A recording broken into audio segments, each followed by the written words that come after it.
Hi everyone, we chose to do our community assessment on aging in place in the elderly community. First off, I, Kate Fletcher, will be talking just about what aging in place is and also just defining the scope, so talking about the population, a little bit about statistics, and also just why we chose it. Sherry will be talking about the survey we conducted and also the interviews and what she found. And then Cassie will be talking just a little bit about public transportation in Springfield. And then Becca will be talking about recommendations for change and then also concluding our presentation. As I just mentioned, my part of the presentation will be defining the scope. First off, I just want to start off with some definitions. Aging in place. The ability to live in one's own home and community safely, independently, and comfortably, regardless of age, income, or ability level, and this does not include the residential care. And then also I have defined my community, because your community is something unique to every individual. So my community may be the city of Springfield, might be the neighborhood, the house I grew up in, or just, basically it's wherever you feel like you're at home.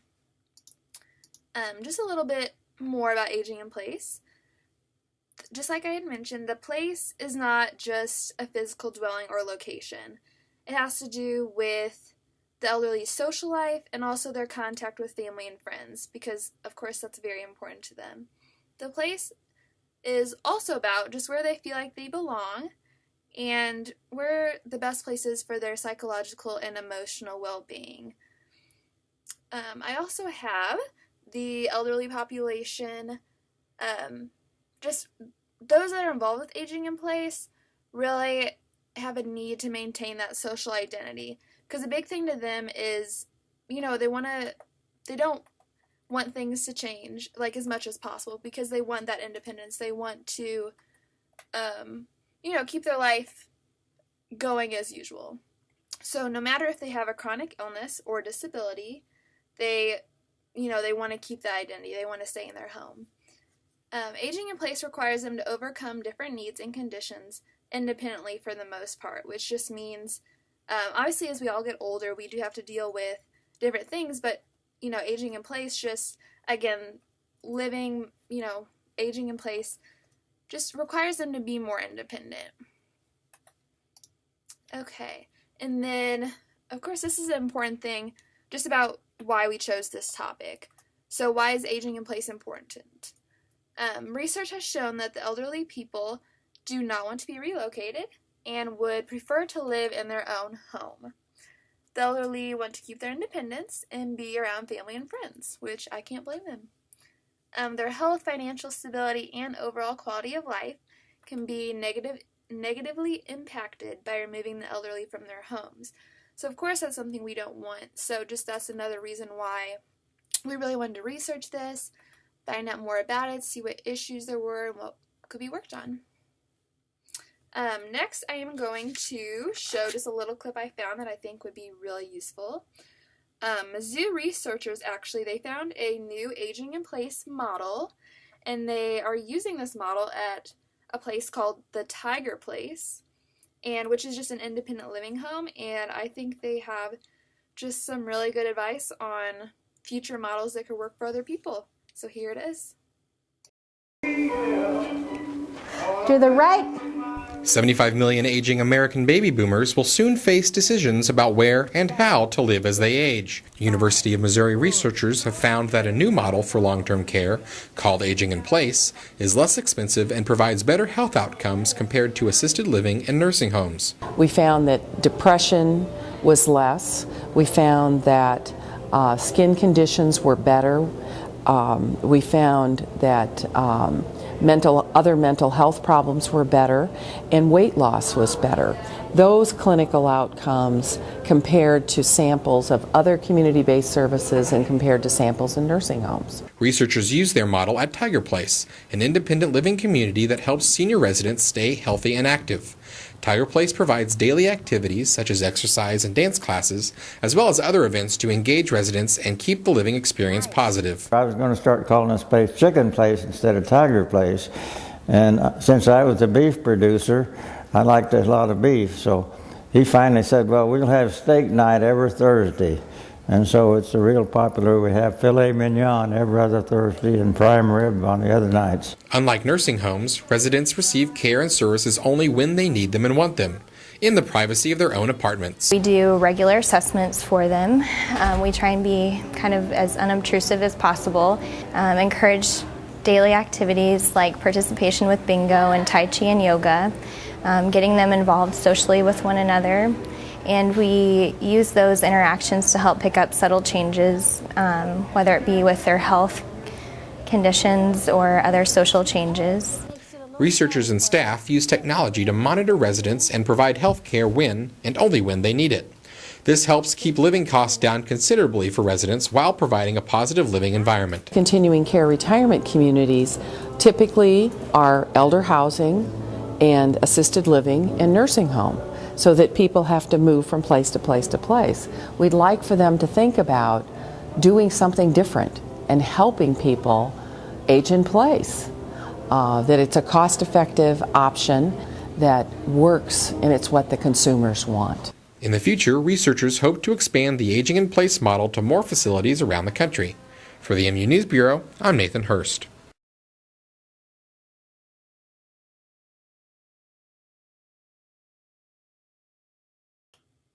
Okay, now I just want to talk a little bit more about the population. I've talked a lot about aging in place, but not necessarily the elderly.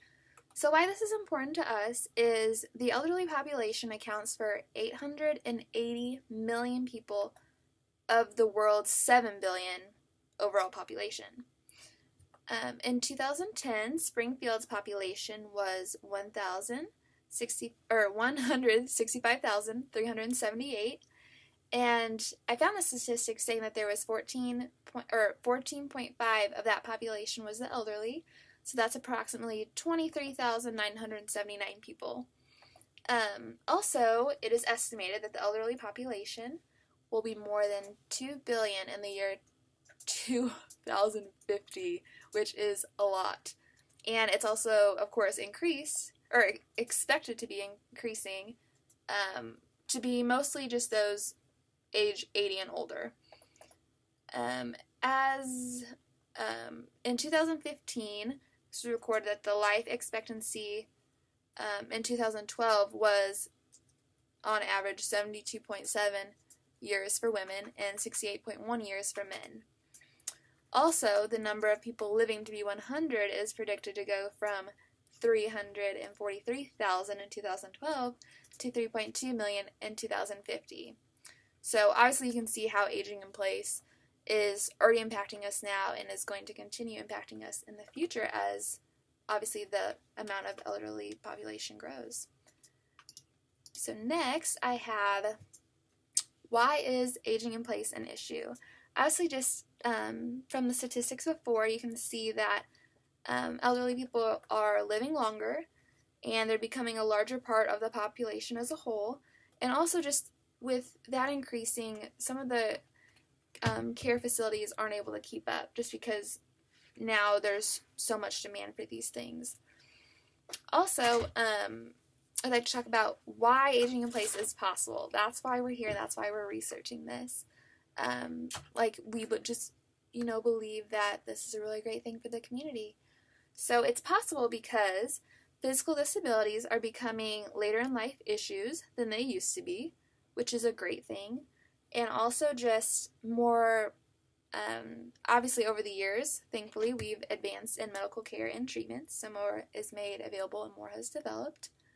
Also, research shows that most people who are 65 years old or older are more independent and are healthier than previous generations, so that's a great thing. Like, aging in place is like a great solution because people are actually able to age in place and they don't require all the care that possibly previous generations have needed.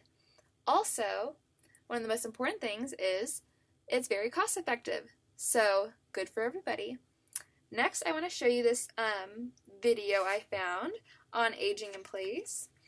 Actually, this video was put out by the Missouri Department of Health and Human Services about making homes accessible. So not only for the elderly, but just for families in general. The focus is on the elderly, but I just thought this was really interesting and worth sharing. So here it is.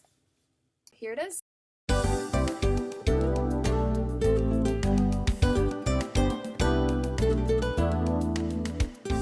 Hello, and welcome to Healthy Living. I'm Jacqueline Lapine, Communications Director for the Department of Health and Senior Services.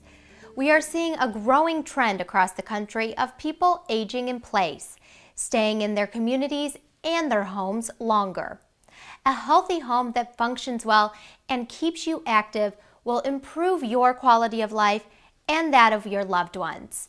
I am joined today by Mike Houlihan, an expert in designing homes with improved functionality. Welcome, Michael. Thank you. Tell me about the philosophy behind this type of design. Most homes are not easy to be visited by someone that has either a problem getting in or out of, or even people living in homes that are getting older. And I believe, and I more than anything, I want communities that are diverse in age. I want people that are young and old to be living next to one another. But if homes are not accessible and easy to use, or then all of a sudden people reach a certain age and they have to leave. What are the benefits that you have seen by Missourians making these sorts of adjustments to their living space? I look at a home as medicine. So if you can function freely and have full accessibility to your home and your garden and your yard and your garage without having to worry about getting in and out, and then all parts of your home, you're not going to be limited. So the more active you are, the healthier you're going to be. Your focus is on fully functional homes. Can you explain a little bit more about what exactly this means? Well, we call them smart homes, or homes without limits. And what that means is that there's no barriers to get in and out of your home. There are no doorways that are so narrow that someone in a wheelchair or on a walker can't get through. There's no barriers getting in and out of your showers. You're able to reach all drawers below the countertop because they're full extension. In your dressing area or in your closet, you have shelves and bars that are interchangeable, so that if you want to lower your reach for your shirts or jackets or whatever, or you want to replace that with a shelf or a drawer, they're all interchangeable to make them work. So it's a home that is without limits. As people plan for their future and begin to look ahead and at this concept of what you call homes without limits, what are some things they might consider if they want to be proactive? Most of us, our homes are set up for our families. So if you have 4 or 5 children at home, or 3 or 4 children at home, you need a bigger house. When you go to that next stage, let's get into a home that's going to have curbless showers, wider doorways, full extension drawers in the kitchen, modular closets. It's going to be energy efficient. It's just logical that way. When people think of accessibility, they may have some preconceived notions of what this has looked like in the past. Tell me a little bit about how you make your designs both beautiful and functional. You can have a hospital look, or you can have a home that happens to have a few things that work comfortably for someone. My philosophy is that every home that we do is a home that everyone would want to live in, no matter their age. When one builds a home from scratch, you have much more to say about the living space, the accessibility, the relationship from the street to the house, from the garage to the house, from the house to the patio or the backyard. If you're renovating a home, it's way more difficult, and you have to find what home is going to look good. Thank you so much for joining us today, Michael. I know many Missourians will be looking at their home environments differently and trying to find ways to make it more functional. For more healthy living tips and for all of the health information you need, visit our website, health.mo.gov.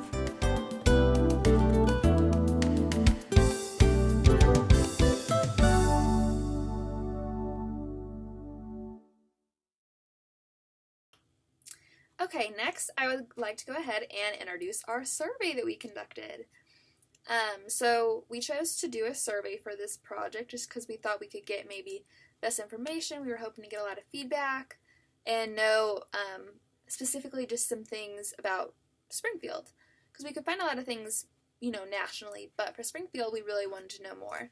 So our target population was 50 plus.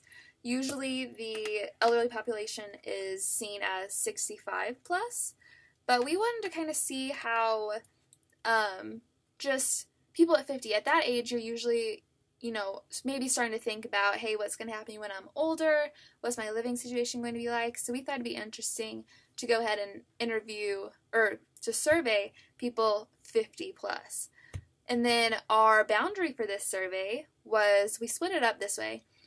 We took the north was considered north of Sunshine, and then the south side was considered on or south of Sunshine Street in Springfield.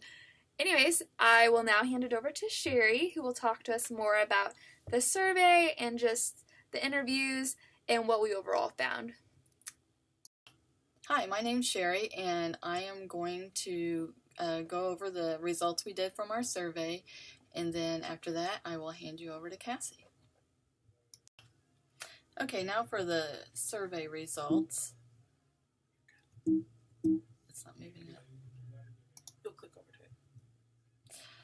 The population that we surveyed, the samples came from the Southside Senior Center and the Northview Senior Center, and anybody that was willing to take our survey.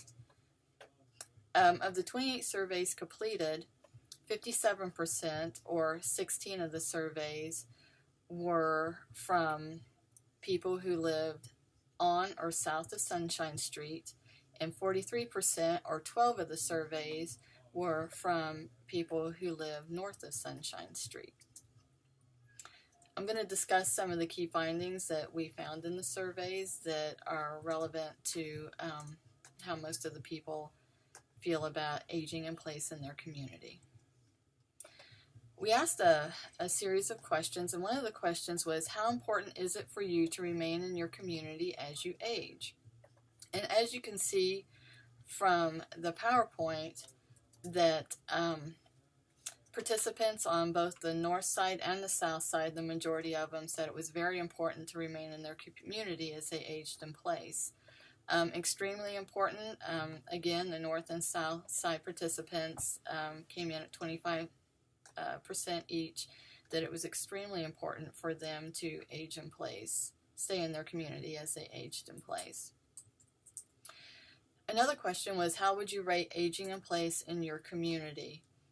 As you can tell, the participants from the south part of the town rated theirs very good at 56%, and 6% rating excellent, and 25% saying it was a good place to age in place, their community was.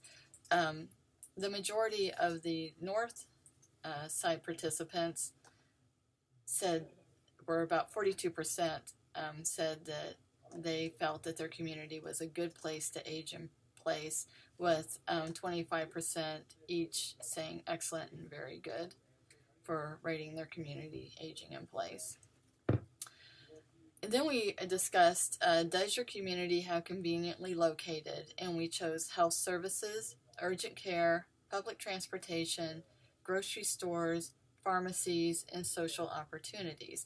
Social opportunities include churches, fitness centers, libraries, any kind of clubs that they may belong to, and of course both the senior centers from the south and the north senior centers.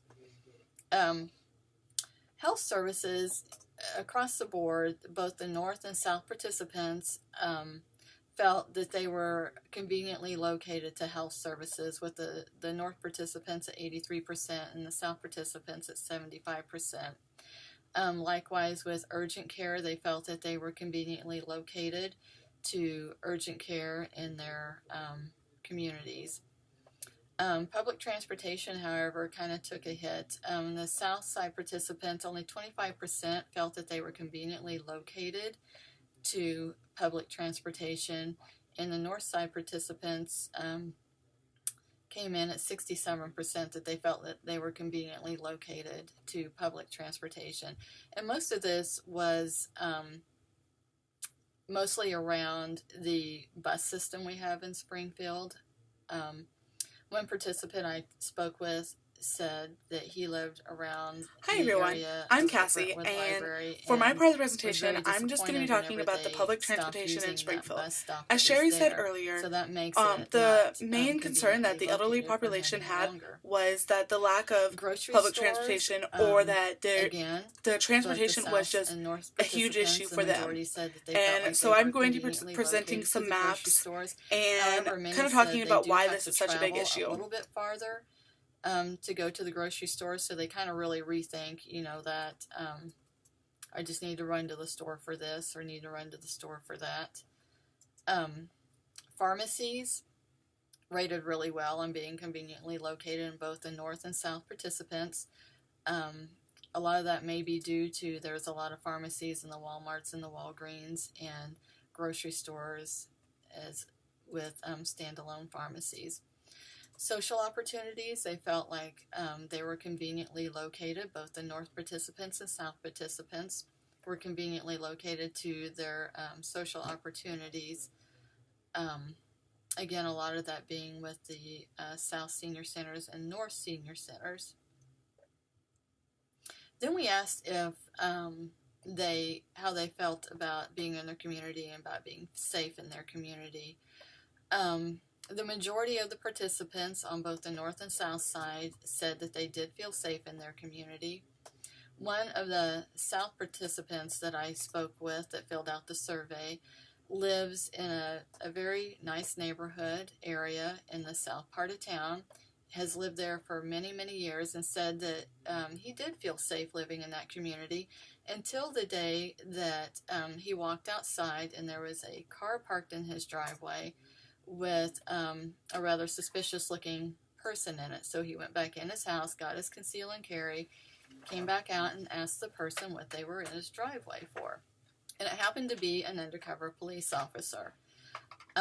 They were doing surveillance on a couple of houses down from him and asked if it would be okay if they continued to use his driveway.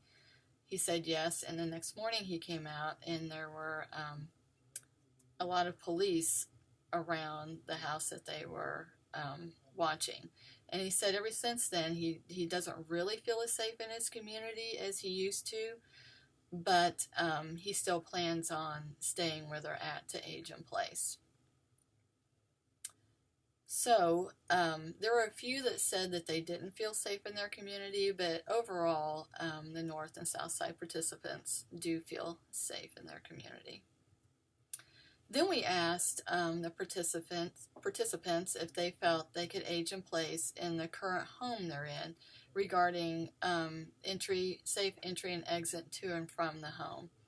Again, most of them on both the North and South participants said that they did feel safe at this time with the entry and exits from their home. There were some concerns with steps going up into the homes, the front entries, or steps even from the garage up into the homes. Maybe at some point considering modifying those a little bit if they plan to stay in that particular home as they age in place in their community. There are some programs that, like in one of the neighborhoods has a program to where they will help out the elderly people or anybody who needs help with modifying their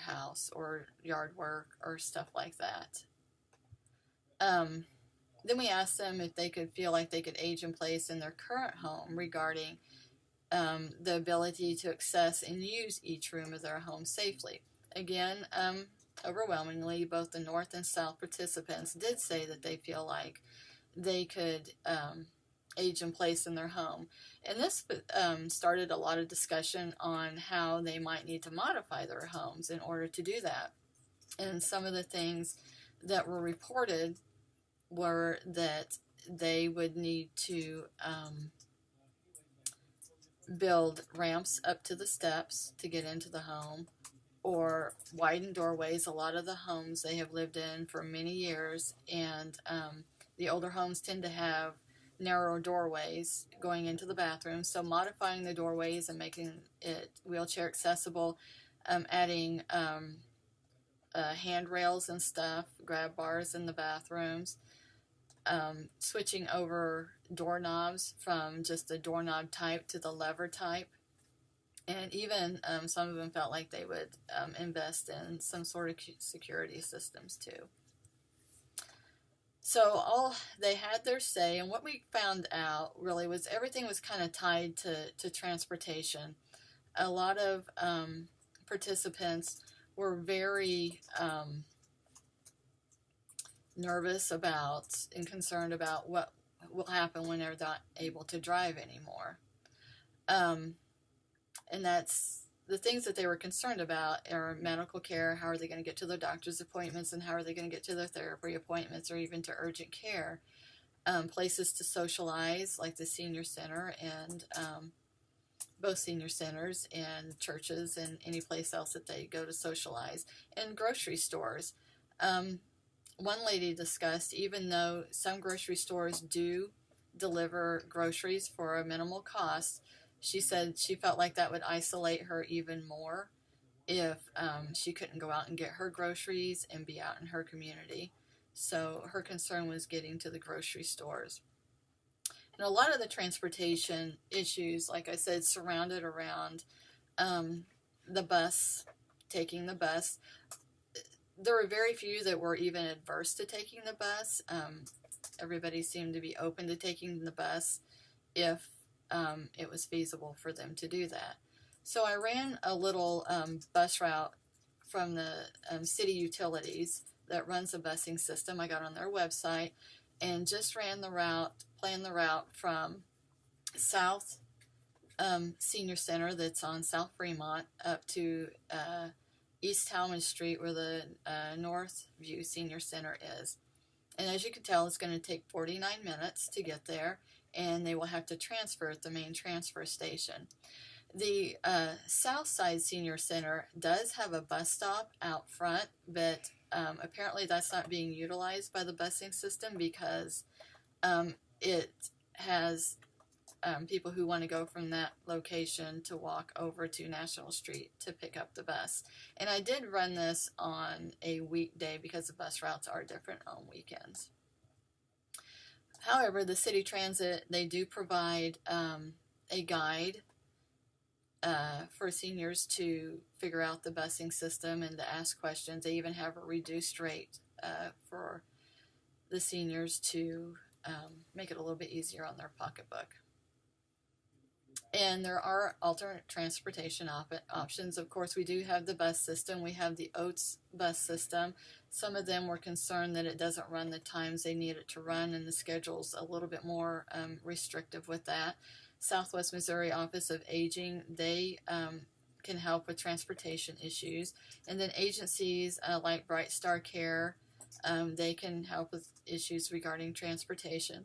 Of course, there's always friends and family. And taxis.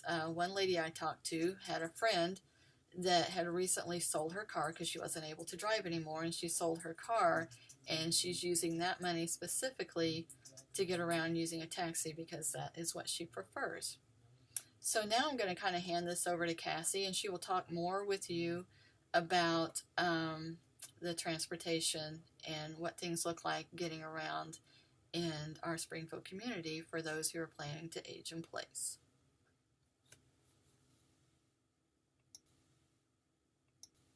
Hi everyone, I'm Cassie, and For my part of the presentation, I'm just going to be talking about the public transportation in Springfield. As Sherry said earlier, the main concern that the elderly population had was that the lack of public transportation, or that the transportation was just a huge issue for them. And so I'm going to be presenting some maps and kind of talking about why this is such a big issue. So with the public transportation in Springfield, I first started off with the hospitals for each side that would be useful for both sides of Springfield. So for the north side and the south side, and based off from the senior centers. So I first started off for the north side, from Northview to Ozarks Community Hospital.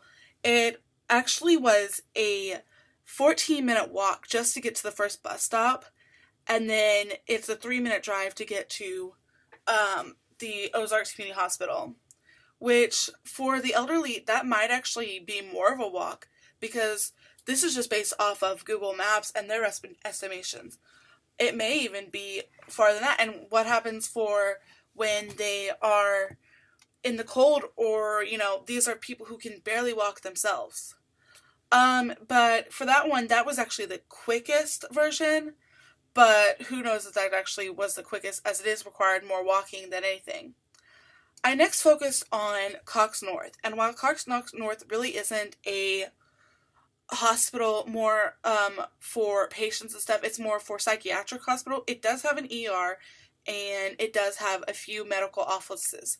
So from the Northview Center to Cox North, it is a 12-minute walk just from the bus from Northview to the bus stop, and then a 14-minute bus ride for the first bus, and then a 6-minute bus ride for the second bus just to get to Cox North. And then lastly, for the Northview people, I went to Mercy, as Mercy is the major hospital here in Springfield, no matter what side you are on, and I focused on that. Now, unfortunately, this is the longest bus route for all of the for the Northview people.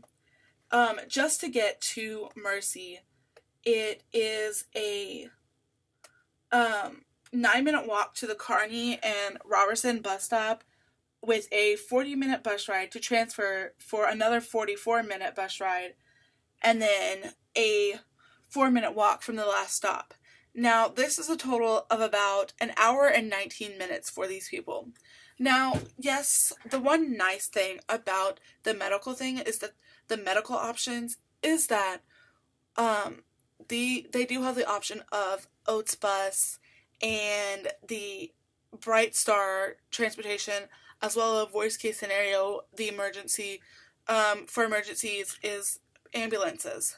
So that is the one pro to all of this. But from my view of this one, at least, it looked like the Northview people had more issues with transportation than the south side. And I'll show you those maps in just a moment. So for the south side, the south side people, I first started off with Cox South. Now, for Cox South, this was about an hour bus drive with a 9-minute walk just to their first stop.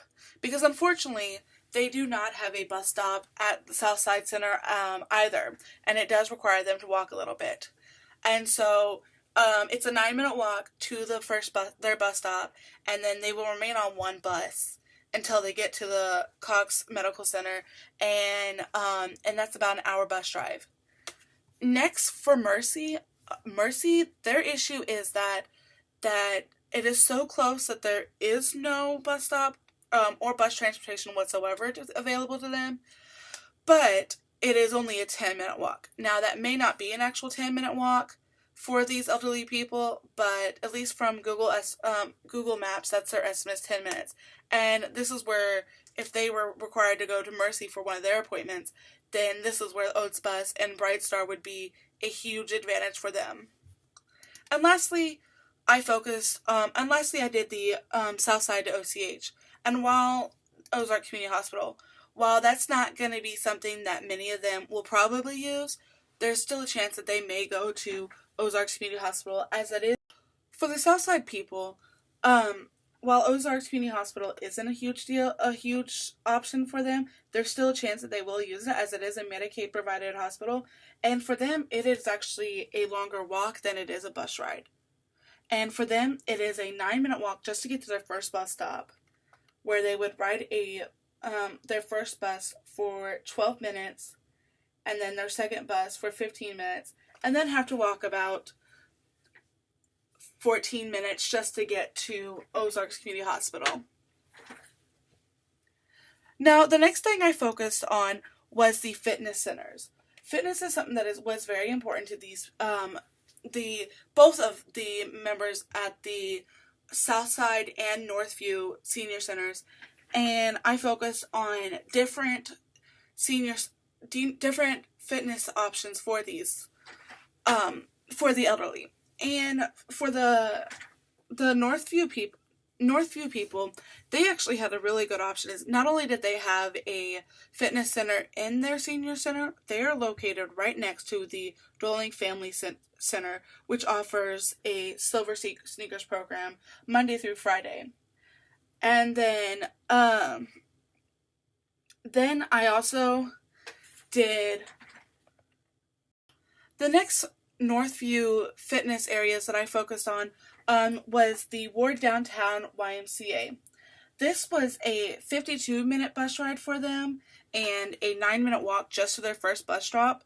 But it was another option that they had if they, for some reason, did not want to go to their fitness center or the Silver Sneakers class right next to the Northview Senior at the Doling Family Center, and there they had Silver Sneakers as well on Monday through Friday. And Silver Sneakers, just a intro to Silver Sneakers. Silver Sneakers is the fitness programs that are focused for the elderly population, and in there they do a lot of low resistance and options and exercises for them that are focused for the elderly population, as they aren't as mobile as the typical population and adult population.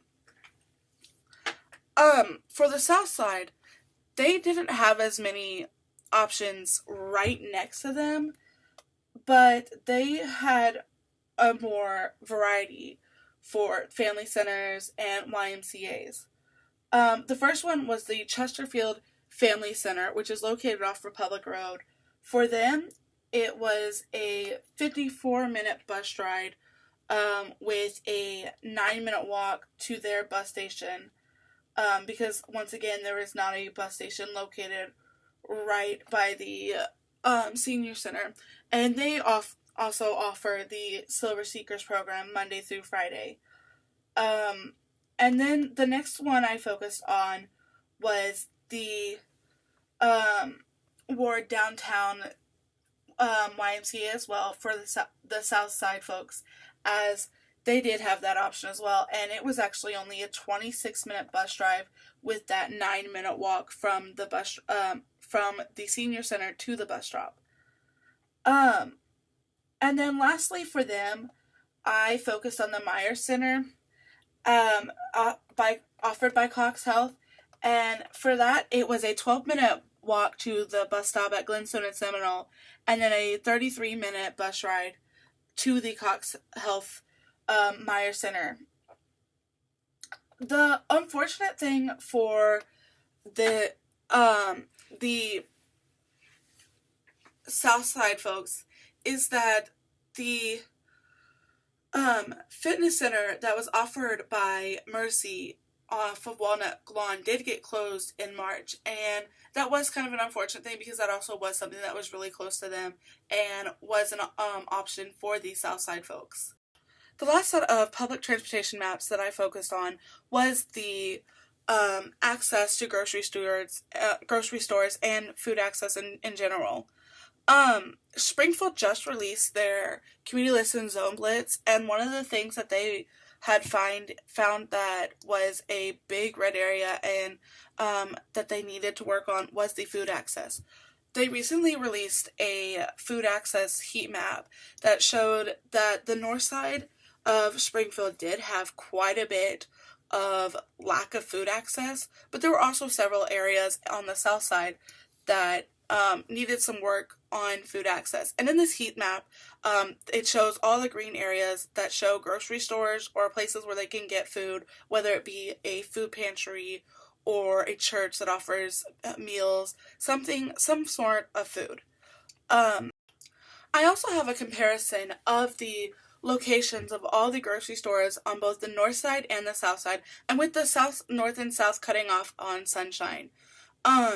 As you will notice, the north side and south side have about the same amount of grocery stores, but on the north side it's very spread out compared to the south side where it's all clumped together. And the one thing that we did notice, we figured that they might have some issues with getting access to food, but it really wasn't something that the elderly that we were surveying really found a concern. The one thing I will point out is that on the north side there is one grocery store that did have a closing, and as far as we know, there is nothing that's going to be putting there. With the closing of all the Dillon stores, it did kind of cause some problems on both the north and south side of Springfield, but luckily it seems that there is more planned and under construction grocery stores that are going to be put in all these places. As you will see on the key, the gray is the closed grocery stores, the orange is the under construction grocery stores, the green is the planned grocery stores, and the blue is the grocery stores that are currently open. The one thing you will notice is that the gray grocery store is the price cutter right off of Grand and Kansas Expressway. As far as we know, there is no replacement for this grocery store, and it's right now just an empty building. The last thing I did was made a public transportation maps for both the Northview and Southside seniors to all of these different grocery stores. So first I'll start off with the Northview seniors to the closest Aldi's, which was a 9-minute walk to the bus stop at Kearney and Robertson, and it was about a 14-minute bus drive from there to the Aldi's. And then the next thing I had was the Northview to Save-A-Lot off of Division. Now this is, Commercial. This was just recently opened, as that used to be a price cutter, and now it is a Save-A-Lot. I found that it was another 9-minute walk from Kearney to Robertson, and then a 23-minute bus drive just to that Save-A-Lot. I next focused on the Northview to Walmart, and as all these three stores are the big grocery stores that they may go to, and it was actually about another 9-minute walk and then a 17-minute bus drive just to get to the Walmart Supercenter off of Kearney. And now for the South Side senior folks. For them, there actually was, while they had more options, it appeared that they actually had a lot more distance for them. So first we have the South Side Senior Center to the Aldi's off of Battlefield. So it was actually about a 9-minute walk to the bus stop, and then about an hour bus drive just to get to the Aldi. And then I next focused on the south side to the neighborhood market, Walmart neighborhood market right off of Glenstone, and it was about another 9-minute walk to National and Seminole, and then about a 39-minute bus drive just to get to that Walmart. And then I found that they also had a price cutter relatively close as well, and with that, and this was one of their price cutter expresses, that's right off of St. Louis, the one that's actually right by campus. And for them, this was another 9-minute walk to National and Seminole, and then about a 31-minute bus drive to get to that price cutter. And then lastly, because Walmart is a huge grocery store, no matter what you are going for, this, whether it be for anything, that you are needing. Walmart is most everyone's go-to place, and so I did focus on Walmart for both of them, and I found out that it was about another 9-minute walk for the National and Seminole bus drop, and then it was about a 51-minute bus drive for them to get to the Walmart Supercenter off of Independence. And so yeah, as you've seen on all these maps, the main issue is that there are no bus stops near these senior centers, and it requires them to walk just a little bit of a distance, but that little bit of a distance might be an issue for some of these seniors who aren't as mobile as regular adults. And these bus rides are a bit of a distance. And so for them, that might be why their concern is that the public transportation doesn't start as early as it needs to for them, or doesn't get to the places they need to go as early, as many of the fitness centers offer their senior classes at 7:30, 8:30 in the morning, and most of the buses don't even get to these places about 8 o'clock till 8 o'clock in the morning, 8:30 just then, and that's kind of just pushing it for them. And so now I will bring it off to Becca, who is going to list off recommendations we came up with and kind of just conclude our presentation. Through our surveys, we found that the two biggest boundaries for elderly people to be able to age in place in Springfield were transportation and safety concerns. With transportation, one of the biggest concerns was that the buses didn't go everywhere that they needed to go, or that the buses didn't go there early enough, and that the other options for transportation were just too expensive. So a solution for that, we thought, was to actually write a letter to our representative talking about why transportation is so vital to the community and why we need to kind of add different routes to our public transportation and maybe change some of the times and just have the transportation cover a more wide variety of places, because it's very important to the elderly and just everyone in the community.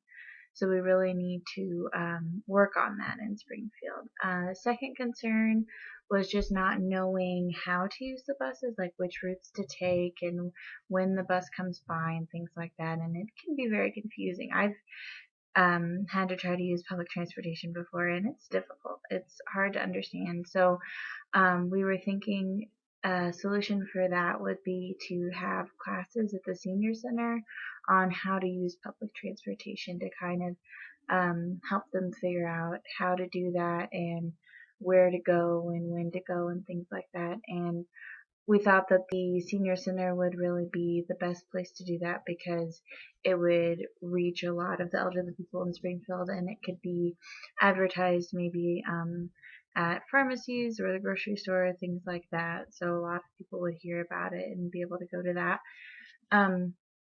Another solution for that, and actually another problem with transportation, was that people with disabilities have trouble using the public transportation. Things like being blind or deaf or just being in a wheelchair, it's very hard to use public transportation. So one solution for that would be having a buddy system. So they would have each be assigned a person that kind of goes to the same places as they do. It'd be a little bit difficult to orchestrate, but they could work with the senior center to kind of figure all of that out and who their buddy would be, and that person could help them get on the bus if they have a disability, or just find the right bus route if they're confused about that. And there's actually another solution that they're putting in place in Hong Kong, and I found a video about that, and I'll let the creator of that solution tell you a little bit about it. Life is always unexpected. But if you have the power of love in your heart, you will experience that you will be brave to face any challenges in your life. I was born in a very happy family in Hong Kong. My parents, they're such a hardworking parents. My dad is in low education level. He is a pork seller. He owned a little shop in the market. And my mom was also his assistant. They work very long hours every day, 6 a.m. to 7 p.m. or even 8 p.m. And my mom even worked longer because after she got back home, she had to prepare the dinner for the family. My respect, my love to my hardworking parents, I have it since I was very young. And gradually, when I grew up, I found myself that mom is actually my best friend. I can talk a lot with her. I can talk a lot different things to her. And find that intimacy is really special. Actually, it's more than friends. But one day, in 2006, at the end of August, I was taking a shower in the bathroom, chatting with my mom. She's cooking in the kitchen as usual. And suddenly, I heard a sound. She's shouting. And then, bang! I rushed out of the bathroom. I found mom already got fainted on the floor on the kitchen. We called the ambulance, sent her to the hospital, and the doctor said, hey, your mom may have some tumor in the brain, so her mobility will be getting disabled on the right side. We have to accept this unexpected news to my family because we love mom so much. We want to keep her good living quality even though she is in wheelchair later, and also counting down her lifespan in just 2 to 3 years. We brought her to travel a lot, several cities in Asia. We brought her to see the Sakura season in Tokyo. We enjoyed so much, even in the wheelchair. We take good photos, good food. But the reality is, when we get back to Hong Kong, mom needs to take the doctor visit nearly 2 times a week, 4 times a month. And we found that the existing transportation operation, we cannot find a good service. The existing taxi operator, they find it's too costly to make some new taxi. And even we found the NGO service, sometimes it's not convenient, it's not user-friendly. That's why we have this in Hong Kong. This is the van, how they promote the van. They can carry the printer, machine, safe, bucket, pumping machine, and also elderly with disability. They got the ramp that can be loading the wheelchair easily, much better than a normal taxi, and much better than some general car. But how much they charge? They charge 2 to 3 times higher than a normal legal taxi. And what's the mentality of making the business like this? Because they're making use of the accessibility and making some illegal service in Hong Kong. And even the government cannot stop it, because if they stop it, who can take care of the elder easily? I found this problem is not just Hong Kong, it's talking about aging population. It's not just my mom, it's all your moms and all your dads. In 2050, we can imagine, with the aging population and low birth rate, more and more elders, they need our care. They'll be in wheelchair, they need to transport, they need to go out. What can we do? After a few years working hard, we worked together with a taxi owner, and we found a new company called Diamond Cab. Why I named Diamond? Because my mom likes diamond earrings. And I want to remind the people with disability, even though you are disabled, you are also a diamond. You have the value in yourself. We got a lot of support in Hong Kong.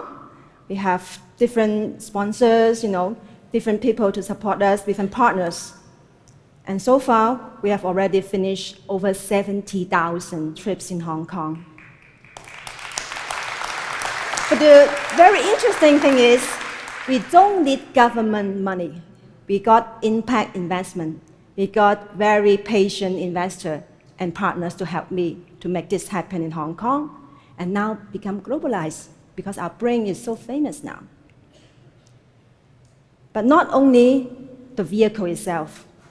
I always remember that my mom needs quality of living. She wants happiness, she wants fun. She wants to know that she's not lonely in the world, trapped in the wheelchair. So we can't let the elders to have the depression. In Hong Kong, many elders living alone or living in nursing home, it's difficult to take care of them mentally. That's why, with Diamond Cap, I would drive them out to play. I have the idea this year called Diamond Leisure. I will partner with karaoke, cinemas, travel agent, hotels to make the barrier-free trips and travel more easily. I will bring the elders to go enjoy the karaoke night, so the elder learn this after singing the song. They always inspire me. Elders can also rock. Just release them, set them free. They love to have fun together with their beloved family members. This is Uncle's daughter. Also, I will bring them out to enjoy the natural scenery. This is High Island Reservoir in Hong Kong, very famous geopark with Diamond Cap. Elder even sitting in the wheelchair, wearing the sneakers, just go into a cab and then we can bring them out and enjoy the fun. This is what we need in future. Don't trap in the wheelchair, don't trap at home. We need more fun. I think my love to mom is actually the extension of her love to her mom, my grandmom. My grandmom is still here. She's 95 years old. She likes to play mahjong with my dad now and aunties. She can earn money actually sometimes. My grandmom still here always remind me that my mom's love is really perpetual to me. To many people, they love their parents. So I have to keep Diamond Cap going. I have to make it sustainable with more partners, more sponsors coming to me and make it big. I remember that it's very dramatic. In the year of 2012, 2 weeks before Mother's Day, actually my mom cannot talk for a year, but I tried to ask her, Mom, do you want to have Diamond Cap to visit Grandmom in Mother's Day? I try to ask. I don't expect any answer. But my mom make her full energy and make a sound like this. That is the sound for the people without any language ability and also mobility. But she make the sound like this. I think it's a yes, right? I'm so excited and ask again, Mom, do you want Diamond Cap? Even louder. She tried her full energy to say, yes, please book the cab for me to visit my mom, her mom. That's my grandmom. So I made for her. Who knows? This is her last trip in Diamond Cap. She passed away in 2012, June, just 1 month after the last Mother's Day celebrating with grandmom. But I made for her, not only for her, I made for many other moms and grandmoms, granddad, grandparents, because this is the gift for my mom and also the gift for all over the world with people, they really need the care in a wheelchair. Thank you.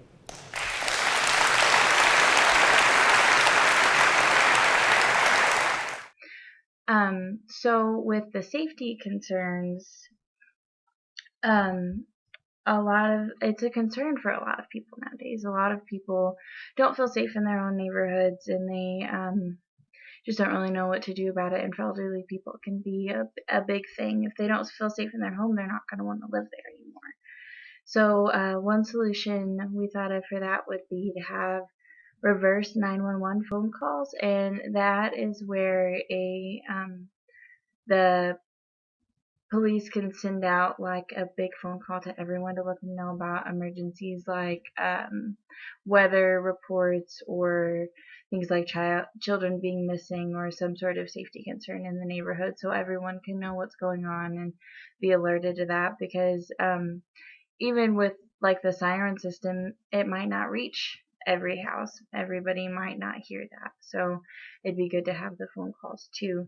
And then another solution would be for neighborhood associations to actually send out a survey to everyone in the community to find out what they think needs to be done to make their neighborhood safer. Things like just changing a light bulb in a street lamp, to make it brighter on the street and make them feel safer, or trimming shrubs to increase visibility on corners, or fixing a sidewalk. So it's because if you're in a wheelchair and there's a bad sidewalk, it's going to be hard to get down that sidewalk.